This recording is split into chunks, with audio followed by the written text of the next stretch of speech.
The joys of whatever the hell I'm doing here. So, what we're looking at is two Briggs and Stratton heads. And what I was considering doing was, because these Briggs and Stratton valves, the springs in them contain a cullet. This is the tiny shitting garage that I probably wouldn't keep organized even if I had a huge ass garage. This explains it all right here. That and Jen. So inside the newer updated Briggs and Stratton engines, they use this stupid little cullet. Which I think, in my opinion, is a design failure all in itself. The spring looks the same. I'm kicking my Gen over. And the differences that I see between these two, what's funny is, actually, this says A, if you can see right down in there. The actual valves themselves look to be the same length.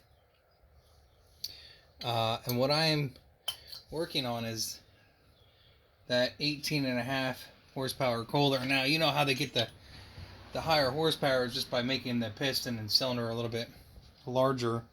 But what I was contemplating, because as I was trying to remove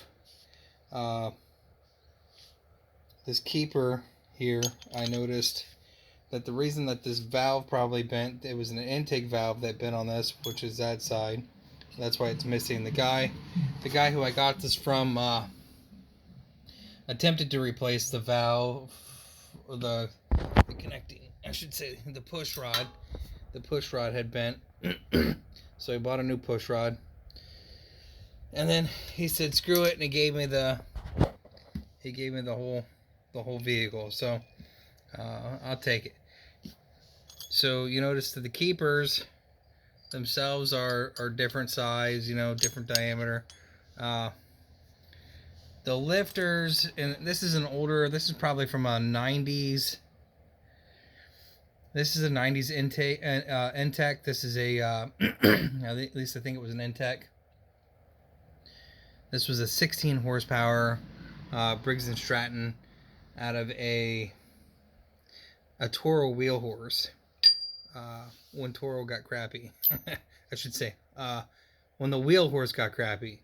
The wheel horse was a great piece of machinery. It ran a Kohler in it for many years that I know of, and then they got bought out. And this is more of a rant, just going anywhere. I have no direction with this, but what I'm going to end up doing, I believe, is actually taking this head, maybe, or these pieces, specifically the keepers, and putting them on here with these valves. The valves don't really look any different.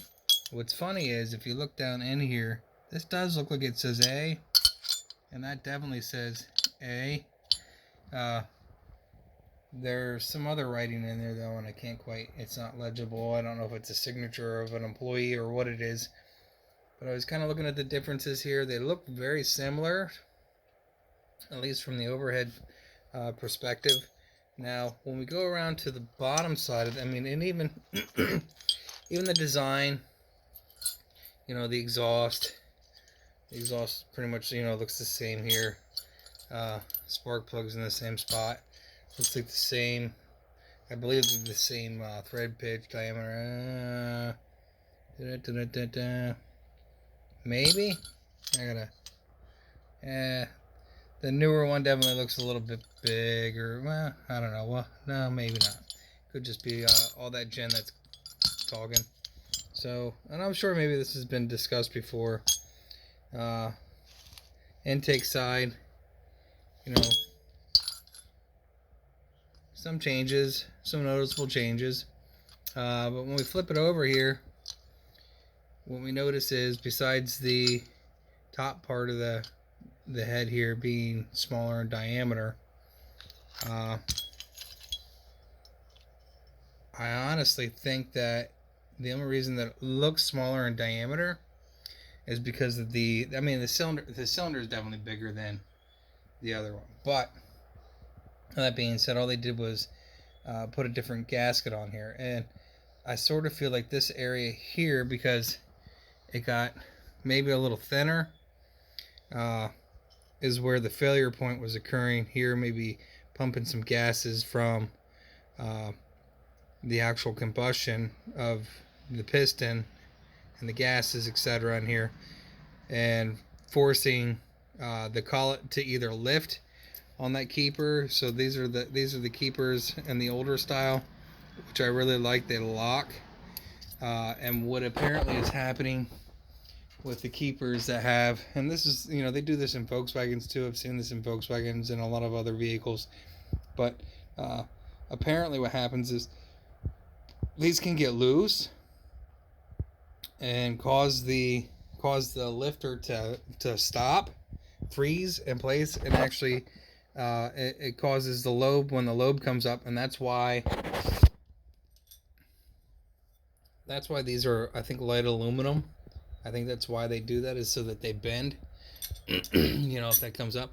The exhaust one, if you ever pull one of these out, is definitely a lot more skookum. They probably have less. They're less susceptible. I never didn't go to school for this crap. The training I got was in a garage with my dad. But my guess is that gases escaped in here, and for whatever reason caused that collet to come loose enough to jam up and bind, because the lobes on the inside of this, I looked, they look fine, and it's definitely a little bit, it is a little bit different design, a lot different design actually, than, let's say, the Kohler over there. But I think that's what happened. I think that collet came loose on that side, and caused enough of a lockup on the valve. I have the exhaust valve on this side, but caused enough of a lockup that it jammed it long enough to go ahead and bend that rod down, enough to give it a nice little cap, a crown on the top. And I think what I'm going to do is I'm going to take parts from the older style, like I said, the keepers themselves. They appear to. I got that valve here somewhere. It's up on the seat. I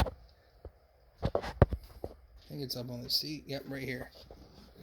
So this is a valve.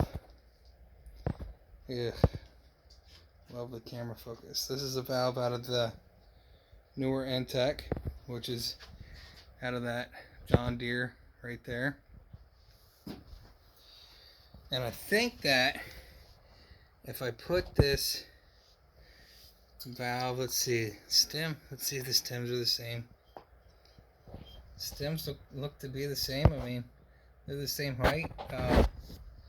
The cupping might be a little bit sharper on the newer one.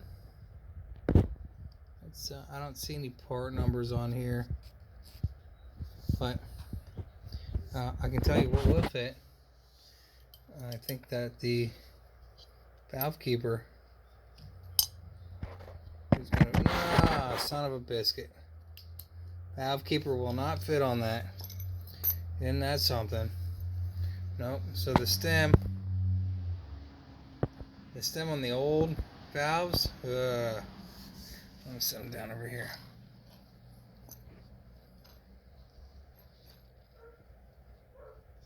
The stem on the old valve allows for the keeper. The stem on the new valve does not. So, well, that negates that.